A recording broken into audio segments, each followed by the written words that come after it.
제주 서쪽에 있는 작은 항구 고산항.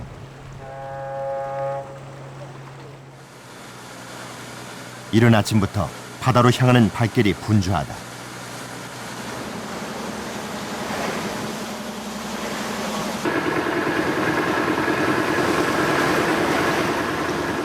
배를 가득 채운 건 어부가 아닌 낚시꾼들이다.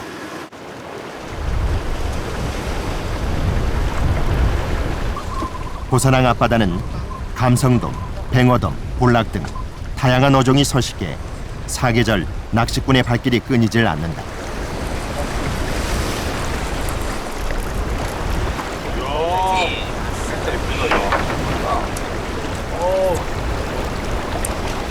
물고기가 잡힐 때 느껴지는 짜릿한 손맛과 수확의 기쁨. 낚시꾼이 낚시를 즐기는 이유다.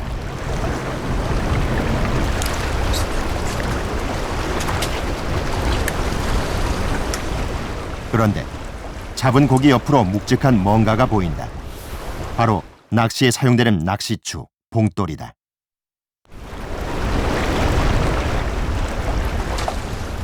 어른 엄지손가락만한 크기의 봉돌. 봉돌은 낚시에 없어서는 안 될 필수품이다. 봉돌은 낚싯줄이 물속에 빨리 가라앉게 하고 원하는 위치에 머무르게 한다. 또한 낚싯줄이 물의 흐름에 쓸려가지 않도록 도와준다.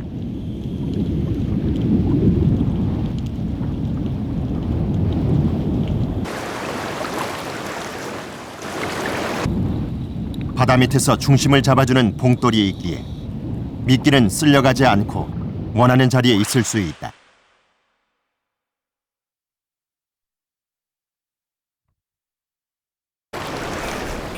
낚시를 하다 보면 봉돌을 잃어버리는 경우가 무척 많다.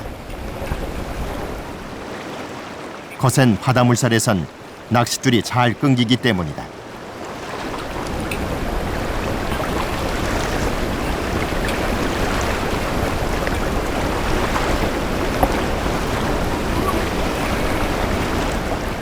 한 번 낚시할 때마다 평균 5개에서 10개는 바닷속으로 떨어져 나간다. 이 낚시꾼은 1시간 동안의 선상 낚시에서 4개의 봉돌을 잃어버렸다. 이 은신처가 있어야 고기들이 살아요. 이 적은 고기들은. 그래서 전부 다 바위 밑에 살아. 그러니까 이건 내려가서 바위에 많이 걸려서 땡기면 잘라주죠. 문제는 이 봉돌이 납으로 만들어졌다는 점이다. 비중은 무거우면서 가공이 쉽고 가격이 저렴해 봉돌의 재료로 사용되는 납. 하지만 납은 미국 수질오염 우선 감시 대상 2위에 해당하는 유해 중금속이다.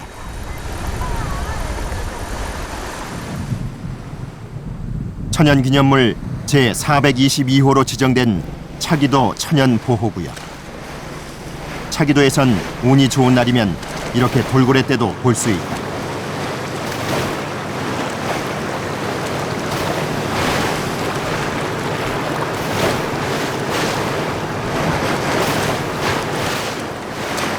섬 속의 섬이라 불리는 차기도는 제주도의 무인도 가운데 가장 큰 섬이다. 풍부한 생물종 다양성, 뛰어난 해안 절경을 자랑한다. 차기도에는 연간 30만 명 이상의 관광객이 찾아온다. 그중 대다수는 낚시꾼이다.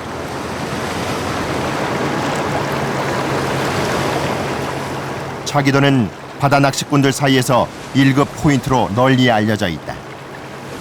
참돔, 돌돔, 뱅어돔 등 낚시꾼에게 인기 많은 굵은 어종들이 이곳 차기도에서 쉽게 잡히기 때문이다.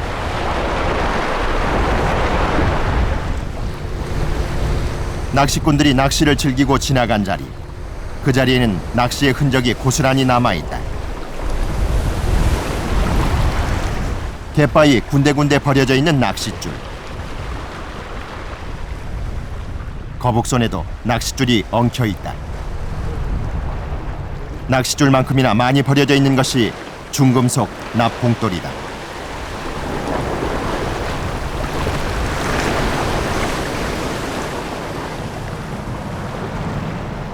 육지가 이 정도라면 바닷속엔 얼마나 많은 봉돌들이 버려져 있는 것일까.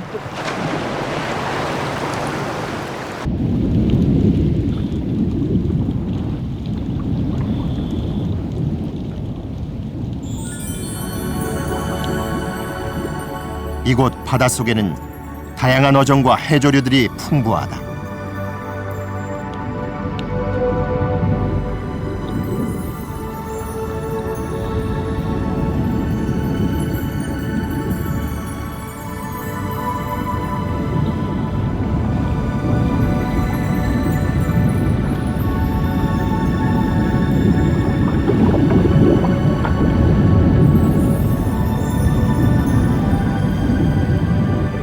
특히 바다의 꽃이라 불리는 연산호 종류들을 차기도 앞바다에선 쉽게 만날 수 있다.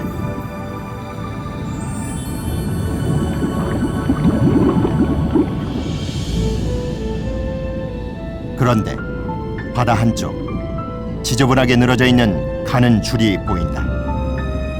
바로 낚싯줄이다. 산호 사이사이에 끼어 복잡하게 엉켜 있다.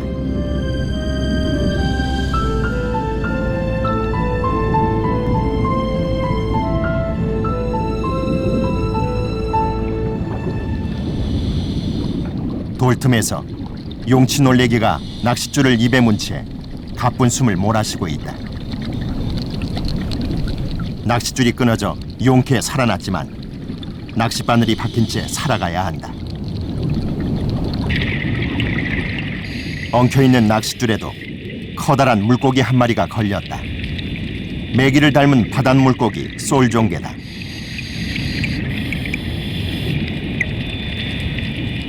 아가미에 단단히 엉킨 낚싯줄.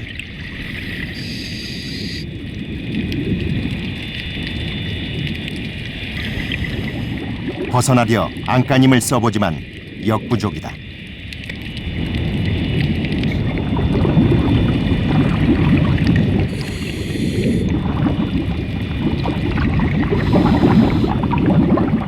제작진은 엉켜있는 낚싯줄을 풀어주었다. 이 쏠종개는 자유를 찾았지만 아직도 많이 남아있는 낚싯줄은 바닷속 생명들을 위협하고 있다.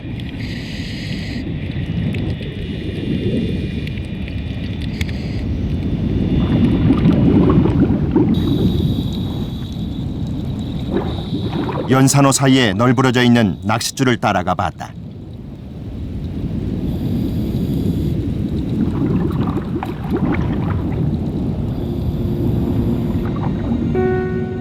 바닥엔 납봉돌이 가득 쌓여 있다. 그 양이 얼마나 많은지 셀 수 없을 정도다.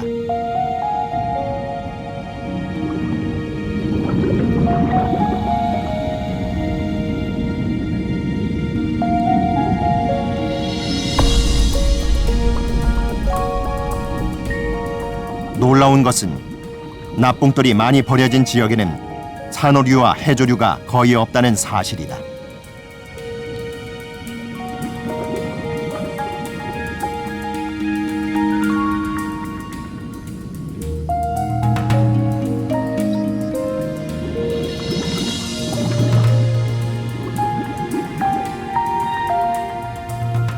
잘 보이지 않는 곳에도 부유물들을 거두면 납봉돌을 쉽게 발견할 수 있다.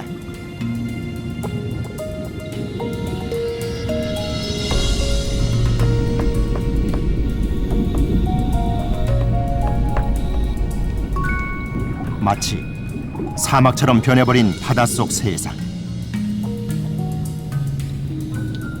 중금속 납봉돌이 이곳을 점령했다.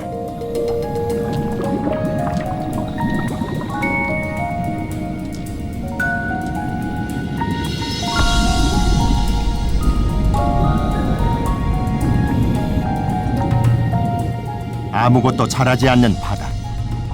납봉돌이 버려진 바다는 그렇게 병들어가고 있다.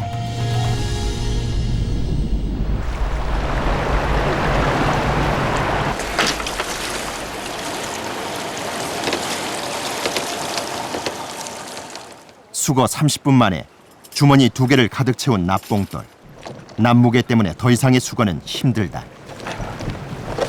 오래된 것들인가요? 그럼 굉장히 오래된 거죠. 이런 것들은.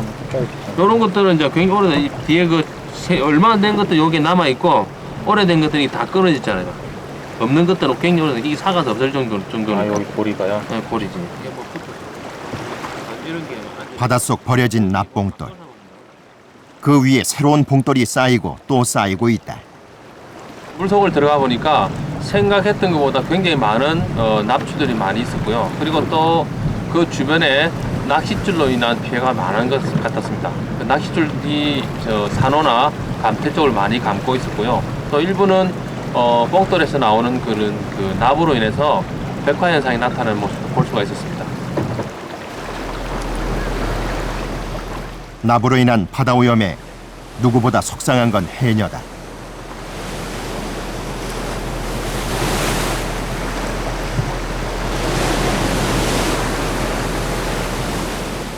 숨을 쉬게 도와주는 보조장치 하나 없이 맨몸으로 바닷속에 들어가 해산물을 캐내는 해녀.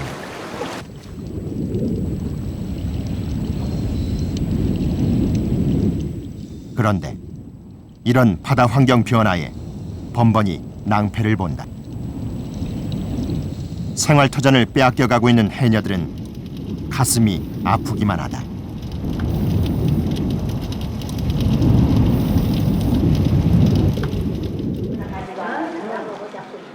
해녀들은 이 모든 게 납봉돌 때문이라고 한다. 지나가다 보면은 납도 보이고 줄도 보이고 알이. 그럼 납봉돌 있는 지역은 어때요? 뽕돌 있는 지역에는 어떤 데는 벽화 현상이 있어요. 그럼 거기는 아무것도 안 살겠네요? 거기는 별로 물건이 별로 없어요. 같은 거 소라 같은 거는 별로 없어요. 거기는. 왜요? 예, 낚시꾼 하는데 그 납 성분이 있기 때문에 그 납이 있기 때문에. 바닷속을 하얗게 만들고 생명을 자라지 못하게 하는 납봉돌의 위험한 여행. 낚시꾼들의 여가를 위해 버려진 납봉돌은 결국 어민들의 삶까지 위협하고 있다.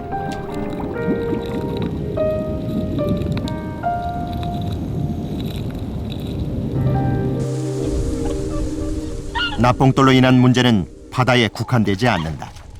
밀렵꾼이 쏜 총탄에 맞아 날지 못하고 호적되는 큰 고니. 저기 모아가지고 가야지.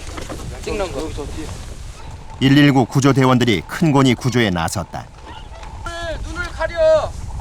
눈 가리라고.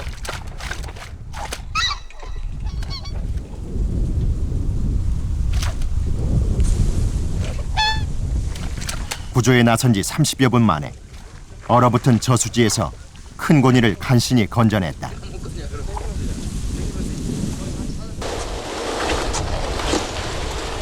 구조 당시 큰 고니의 몸무게는 고작 6kg. 원래 몸무게에 비해 반 가까이 줄어든 상태였다.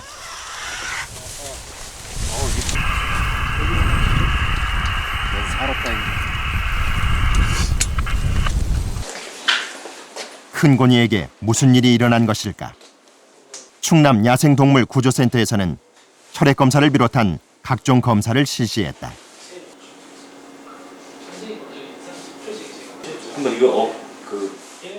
뜻밖에도 큰 고니의 혈중 납 농도는 과도하게 높았다. 검사 결과는 납중독.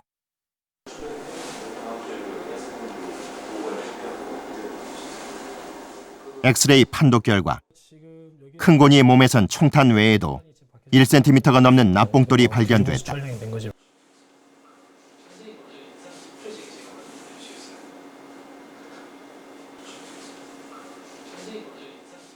일반적으로 이런 납과 같은 경우는 총탄도 납이지만 납이 근육에 박히게 되면 문제가 되지는 않습니다. 일반적으로. 근데 이제 이렇게 소화장기에 들어오게 되면 납이 저분자 상태로 분해가 되면서 몸 안으로 흡수가 되죠. 그래서 혈액을 생산하는 장기 쪽이나 아니면 신경장기, 특히나 뇌 쪽에 영향을 미치기도 하고요. 적혈구도 굉장히 많이 파괴를 시키기도 하고 전반적으로 무력증을 일으켜서 동물이 먹지 못하고 굶거나 혹은 마비 상태에 빠져서 죽게 되는 결과를 낳게 되는 것입니다. 납이 생물의 몸 안으로 들어가게 되면 혈액 속으로 녹아들어 온몸에 영향을 미친다. 적혈구를 파괴해 빈혈과 간 손상을 일으킨다. 또 신경계에 악영향을 미쳐 몸에 마비 증상을 불러온다. 납이 신경세포와 결합해 신경섬유를 손상시키는 것이다. 또 납은 뇌세포 파괴를 가속화해서 정신이상, 행동장애, 기억력 상실 등을 일으킨다. 결국 태안에서 구조된 큰 고니는 납중독으로 죽고 말았다. 이외에도 납봉돌에 의한 큰 고니의 순환은 계속되고 있다. 지난 3월에도 큰 고니 한 마리가 납중독으로 폐사된 채 발견됐다. 폐사한 큰 고니에게선 납중독의 대표 증상인 녹색 설사가 나타났으며 위장에선 납봉돌 4개가 발견됐다.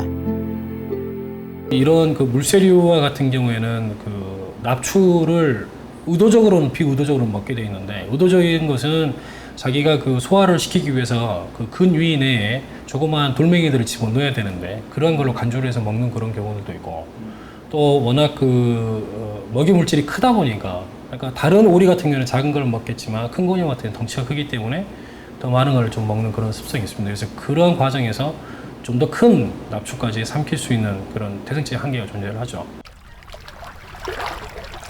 천연기념물로 지정된 큰 고니는 주로 물속 수초의 뿌리를 캐서 먹는다. 큰 고니는 먹이를 먹을 때 물속 깊이 들어가 저수지 바닥을 긁어먹는다. 또 소화를 위해 뿌리만이 아니라 돌도 함께 삼키기도 한다. 이런 큰 고니의 습성으로 인해 바닥에 떨어진 납봉돌까지 먹을 수 있다. 큰 고니가 납봉돌을 삼키면 모래주머니에서 다른 돌들과 함께 갈려 몸 안으로 흡수되고 급성 납중독이 일어난다.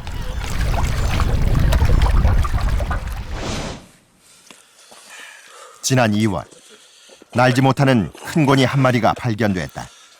납중독이 의심되는 상황. 큰 고니를 살리기 위한 빠른 처치가 이루어졌다. 우선 위장 속으로 물을 넣어 위세척을 실시했다.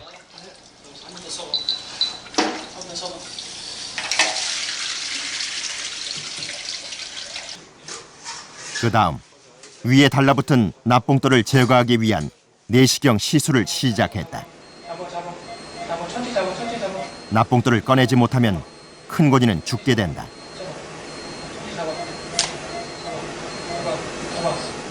20여 분의 씨름 끝에 간신히 납봉돌을 꺼내는 데 성공했다.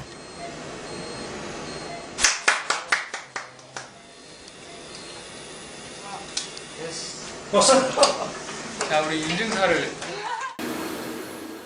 납추는 제거됐지만 몸속에 축적된 납은 아직 남아있다. 이를 치료하기 위해 응집 반응이 일어나지 않은 다른 큰 고니의 혈액을 수혈했다.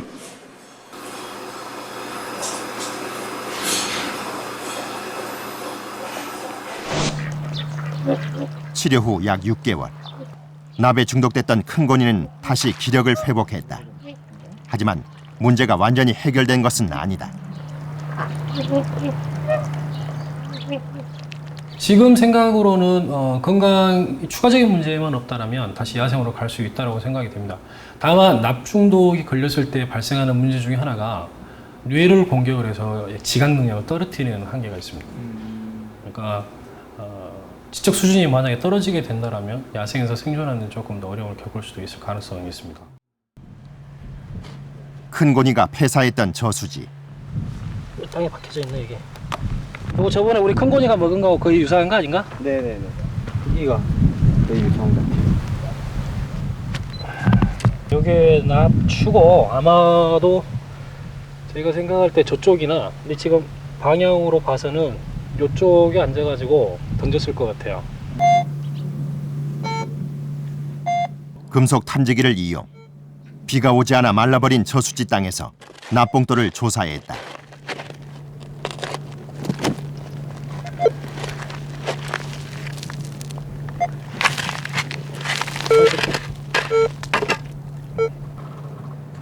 탐지기가 울리는 곳이면 어김없이 나타나는 납봉돌.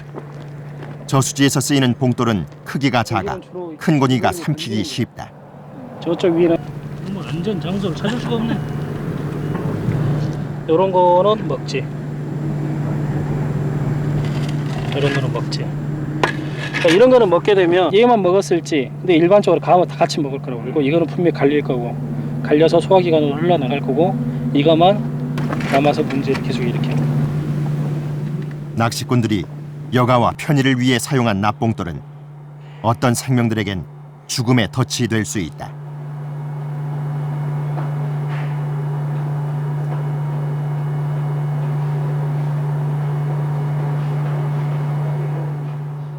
문제는 지금 수십 년 동안 우리가 사용해왔던 그 납추들이 지금 굉장히 많은 곳에 뿌려져 있거든요. 그러니까 좀 딜레마이긴 하지만 어떤 특정한 상황이 됐을 때 잠재적으로 남아있는 그 납추를 제거하지 않는다면 결과적으로 멸종 위기에 지금 도달해 있는 큰 고니와 같은 경우에 꾸준히 계속 죽을 거라고 생각이 되고요. 왜냐하면 납추는 한번 떨어지게 되면 계속 잔존을 하기 때문에, 특히나 담수계에서는 그 부식 그 속도가 굉장히 느리기 때문에 계속적인 문제를 갖고 있다고 생각하시면 될 것 같습니다. 쉽게 말해서 지뢰가 깔려 있는 상황이거든요. 2005년부터 충남에서 납중독으로 폐사한 큰 고니는 8마리에 이른다. 납봉돌은 멸종위기종 큰 고니에게 생존에 위협이 되고 있다.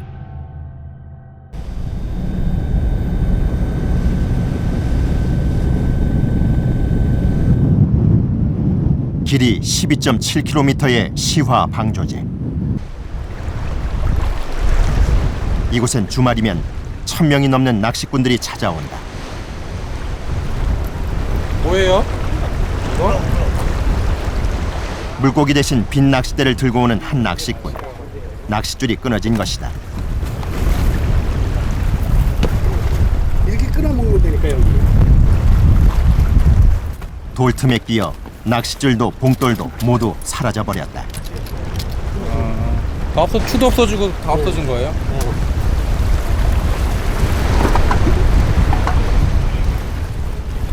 이게 문제되니까 이게 환경으로도 이게 많이 저기가 되는데.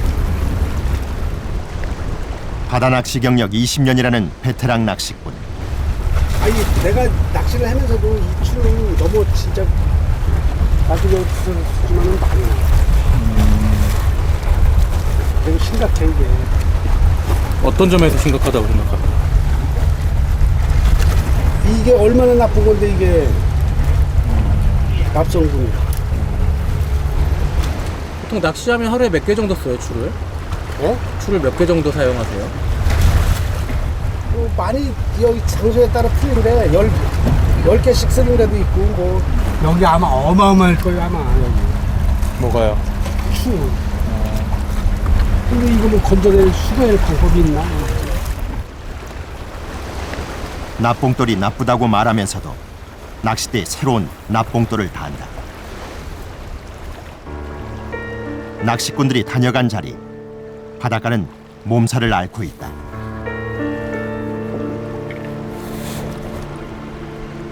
갯바위 곳곳에 엉켜있는 낚싯줄과 바위 틈틈이 끼어있는 납봉돌.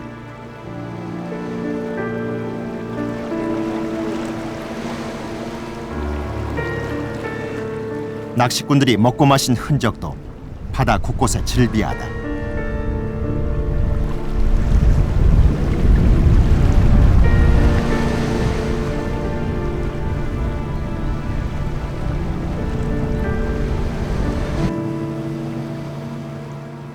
주변에 버려져 있는 폐그물 역시 시화호의 골칫거리다. 폐그물 끝에는 그물을 가라앉히기 위한 용도의 납이 달려있다. 납봉돌 외에 또 다른 중금속 납이 시화호에 방치되어 있는 것이다.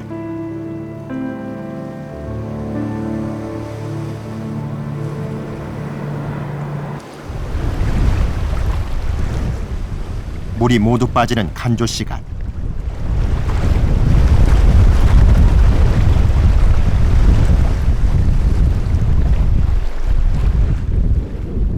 바닥을 훤히 드러낸 시화호에서 쉽게 볼 수 있는 것은 납봉돌이다.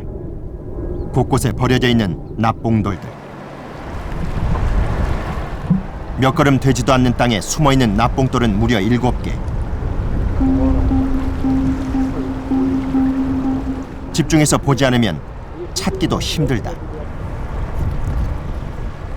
수자원공사와 안산시청은 시화호에서 낚시를 금지시키고 수시로 납봉돌과 폐그물을 수거하고 있지만 끝도 없는 그 양의 막막한 실정이다.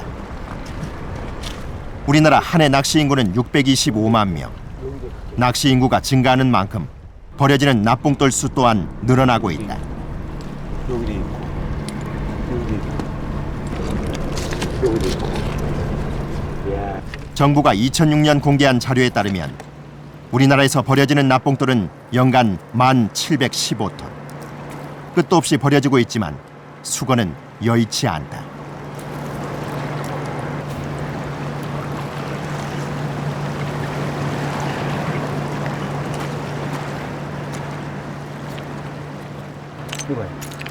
잠깐 주신 거죠? 예, 금방 주시는 게 이렇게. 요 주위에서만? 예, 요 주위에서만 이렇게 한 5m 안에서 주신 것만 이거거든요. 시야호 내에는 낙추가 얼마가 있다는 거를 아는 사람 하나도 없을 겁니다. 저 역시도 아무도 뭐가 있는지도 몰랐는데 잠깐 몇 사이 이렇게 주신 이 낙추는 한 10분만 주시면은 거의 10kg 이상을 주실 수 있다는 거.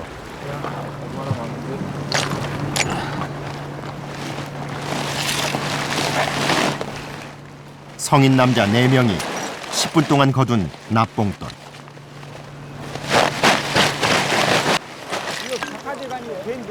그 양이 어마어마하다. 하지만 수거된 것보다 몇백 배, 몇천 배 많은 납봉돌이 시화호 주변에 버려져 있을 것으로 추정된다. 이 많은 납들을 어떻게 수거해야 할지가 어려운 숙제로 남아있다.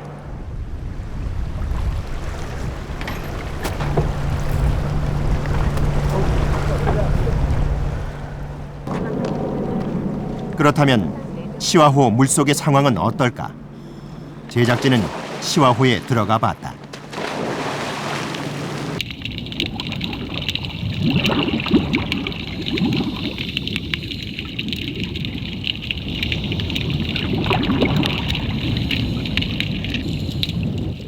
제주도와 마찬가지로 곳곳에 버려진 낚싯줄이 보인다.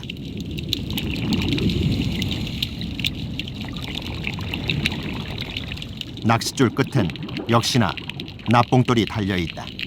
그런데 봉돌의 모습이 조금 다르다. 새카맣게 변했고 원래 모양을 알아볼 수 없게 망가졌다.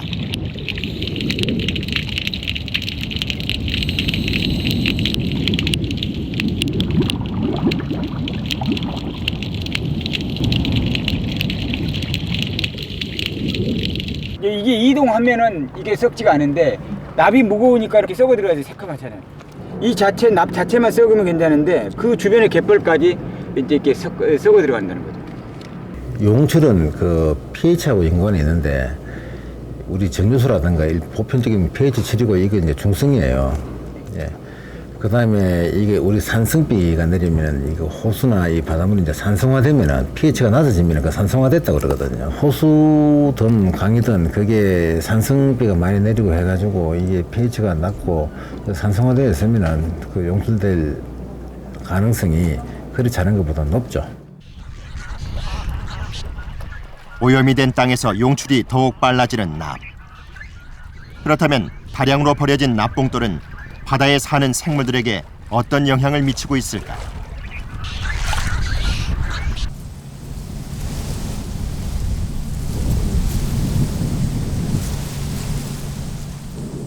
제작진은 수리부엉이가 번식하는 2월, 3월, 4월에 시화 지역과 강화, 파주 지역에서 수리부엉이의 펠릿을 수거했다.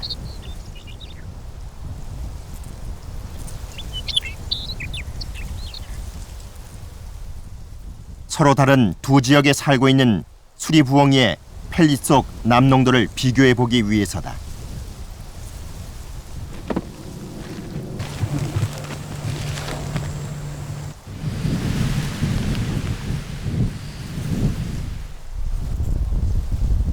중금속 납의 분석은 경희대학교 김정수 박사팀에게 의뢰했다. 각 지역당 15개씩 채취한 펠릿을 무작위로 추출해 건조시킨 다음 화학적 처리를 거쳐 측정했다. 나보염이 심한 시와호에서 살아가는 수리부엉이는 쥐를 주로 잡아먹는 파주 강화 지역의 수리부엉이와는 다르게 오리를 주로 먹는다. 따라서 시와호 오리를 먹은 수리부엉이 펠릿 속 납농도를 안다면 납이 생물 간에 어떻게 축적되는지에 대해 규명할 수 있을 것이다. 결과는 놀라웠다. 파주 강화 지역의 납농도는 0.39 ppm이었던 반면 시와 지역의 납농도는 2.16 ppm으로 5배 이상 차이가 났다. 이렇게 시와 지역에서의 납농도가 높은 이유는 첫 번째로 사냥용 납탄에 의한 원인과 두 번째 낚시용 납추에 의한 영향으로 판단되어집니다. 그리고 이러한 시와 지역에서의 납농도는 수리부엉이의 번식 생태에 일정 부분 영향을 미칠 것으로 판단되어집니다.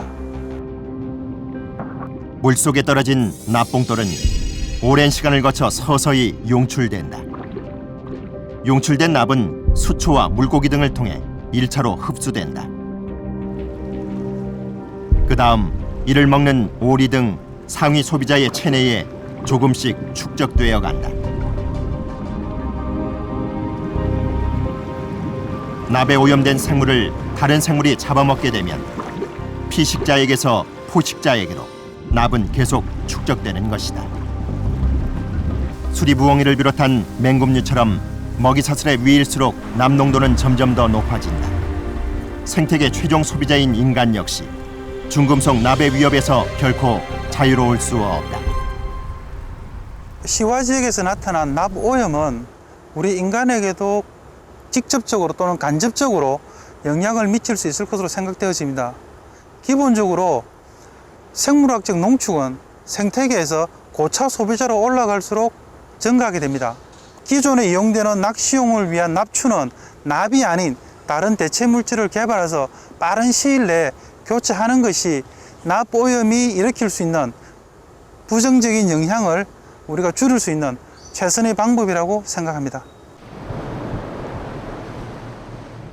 여가 활동으로 각광받고 있는 낚시. 대한민국의 낚시 인구는 폭발적으로 늘어나고 있다. 사람들이 물고기를 잡으며 즐거워하는 동안 낚시 소모품 납봉돌은 오늘도 바다에 버려진다.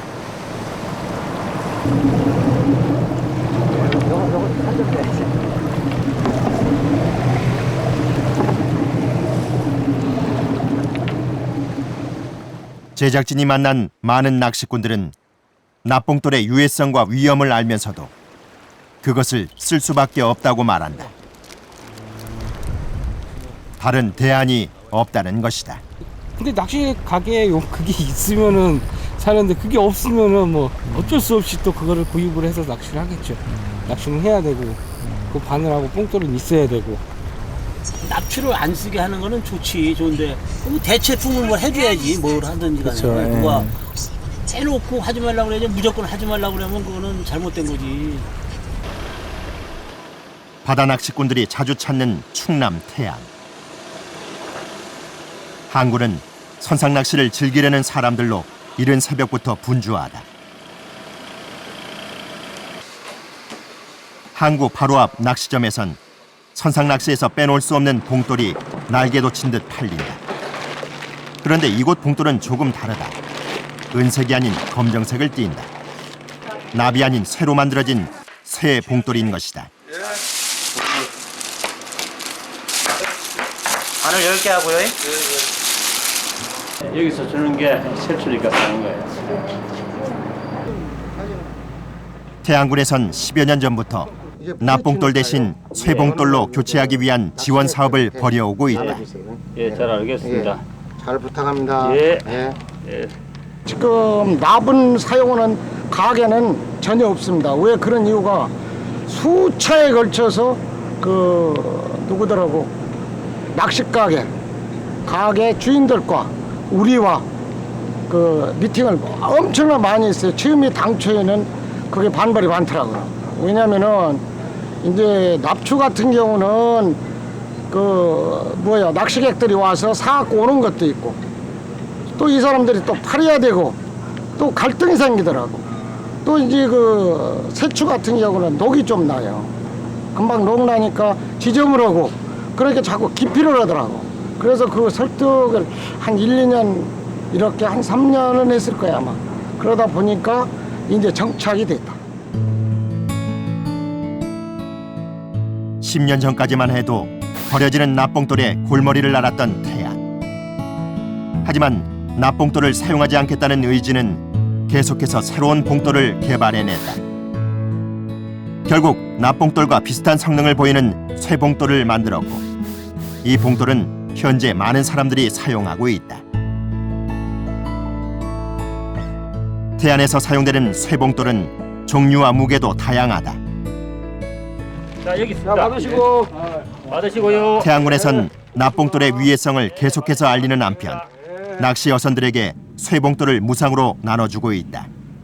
새추는 보통 가게에서 가자마자 새추를 다 파니까 전부 새추 파니까 새추를 사가 오는데 그 쓰다가 모자라는 부분만 배에서 조금씩 보충하고 있어요.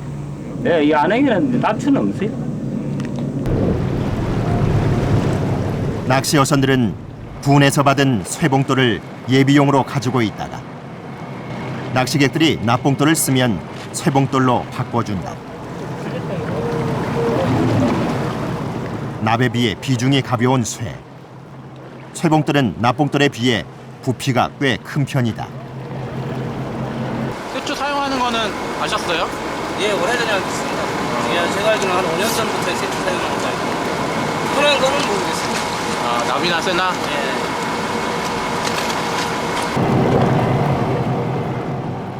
중금속 납의 사용을 줄이기 위해 군, 판매점, 그리고 어선이 하나가 되어 함께 노력한 결과 태안은 납 없는 바다로 다시 태어난다.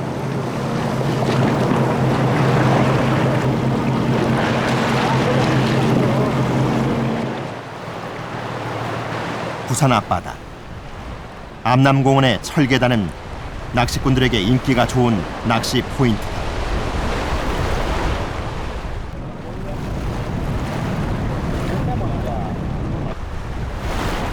이곳에서 낚시를 즐기는 두 사람. 그런데 이들의 장비가 조금 특별하다. 납봉돌 대신 나무와 고무, 세라믹으로 된 대체품을 사용하는 이들은 환경을 생각하는 낚시 동호회의 회원들이다. 플라스틱 제품입니다. 플라스틱 제품 같은 경우는 익숙한 솜씨로 친환경 봉돌을 낚싯줄에 끼운다.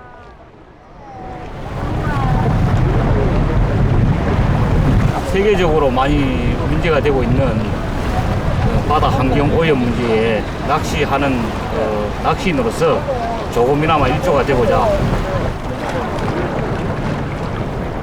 시중에 나와 있는 친환경 봉돌들은 납봉돌에 비해 가격이 2배 이상 비싼 편이다.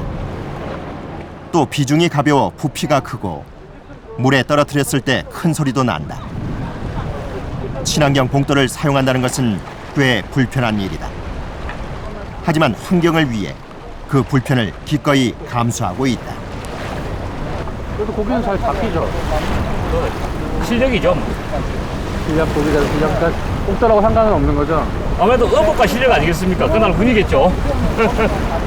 납을 사용하지 않게끔 할 수 있는 제품들이 좀 많이 나와가지고 납을 사용을 안 하게끔 유도를 좀 했으면 좋겠어요. 울산의 한 바닷가. 이곳 갯바위에도 바다 낚시를 즐기는 낚시꾼들을 쉽게 볼 수 있다. 낚시를 하는 사람들 사이로 뭔가를 캐고 있는 한 남자. 야, 그건 아주 되게 났네. 연장까지 동원해 남자가 캐고 있는 것은 다름 아닌 납덩어리다. 크잖아. 제법.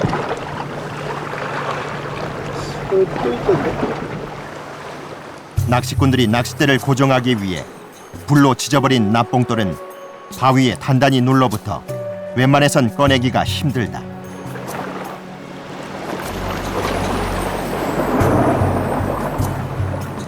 바위와 같은 형태로 녹아버리고 붙어버린 납봉돌들. 군데군데 있는 그 모습이 흉물스럽기까지 하다.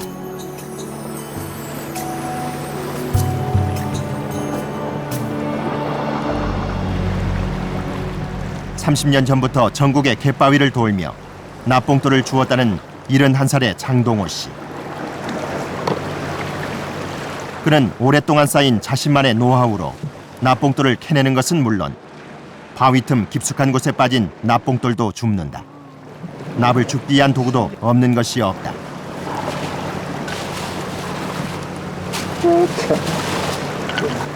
처음에는 그냥 줍는 것만 했었는데 이 박아놓은 거는 굉장히 안타깝더라고요. 그래서 다시 와가지고 망치하고 이렇게 도라이버 바꿔서 했는데 이 망치 지나다가 여기를 많이 때려요. 그래도 지금 많이 부었잖아요. 저는 한 번도 박아놓고 쓰지도 않았고. 아내와 바닷가 산책을 하다 우연히 보게 된 납봉돌. 바다에 너무 많이 버려져 있는 납봉돌이 걱정돼 하나둘 주워왔던 것이 장동호 씨의 삶을 바꿔놨다. 장동호 씨는 주말마다 전국의 바다를 돌며 납봉돌을 줍고 있다. 많이 잡았어요?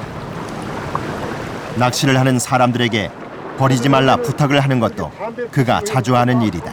잡아놓으셨네. 대단하시다. 감사합니다. 낚시꾼들한테 이렇게 만나면은 이 좋은 바다에서 낚시질 잘 하시고 이제 흘리지 말고 버리지 말고 좀 주워 가지고 가시고 또 나는 안 버렸더라도 남이 버렸으면 또 좀 직접 주워 가지고 좋겠고 이게 몇 살에 와서 줍고 간다 그래 이게 뭐 한계가 있잖아요. 그래서 주로 이런 걸 많이 주죠. 이제 저기 그 방파제에서 장동호 씨가 30년 동안 주운 납봉돌은 20g짜리 25,000개에 해당하는 500kg이다. 하지만 오늘도 장동호 씨가 30년을 걸려 주운 것보다 더 많은 납봉돌이 바다에 버려지고 있다. 육지에 버려진 것은 어떻게 거둔다고 해도 바닷속에 쌓여있는 납봉돌은 어떻게 해야 할지 뚜렷한 대책이 없다. 가는 데마다 다 그 역사가 다 보이는 거예요. 얼마큼 낚시꾼이 왔다 갔는지. 지난 8월 11일 남해에 스쿠버 다이버 17명이 모였다. 바닷속에 버려진 납봉돌과 쓰레기를 치우기 위해서다. 한 달에 한 번 이렇게 모여 바닷속 청소를 한다는 다이버들. 다이버들은 바다를 누비며 납봉돌을 줍는다. 그런데 바닥에 흩뿌려진 납봉돌을 수거하기가 쉽지 않다. 납봉돌이 바위 사이사이에 끼어있고 물속 시야가 어두워 잘 보이지 않기 때문이다. 또 산소통의 시간은 겨우 1시간 남짓이다 보니 줍다가도 중간에 올라와야 한다.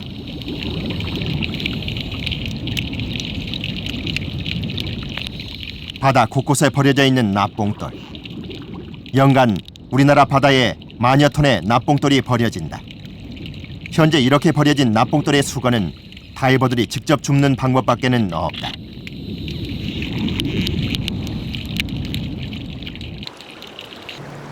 보통 납봉돌 같은 경우는 바위 틈틈 사이에 많이 끼어 있기 때문에 저희가 빼내고 이렇게 할 때 좀 힘이 들거든요. 저희들이 수거하는 것은 역부족이라고 생각합니다.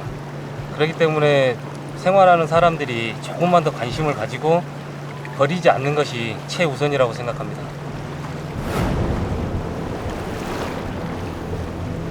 인간의 여가와 즐거움을 위해 오늘도 버려지고 있는 중금속 납봉돌.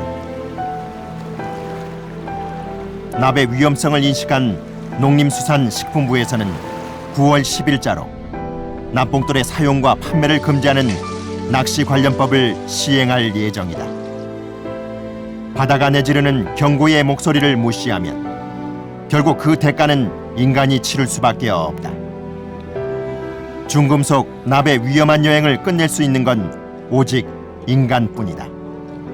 바다와 인간의 공존, 그 길은 우리 스스로에게 달려 있다.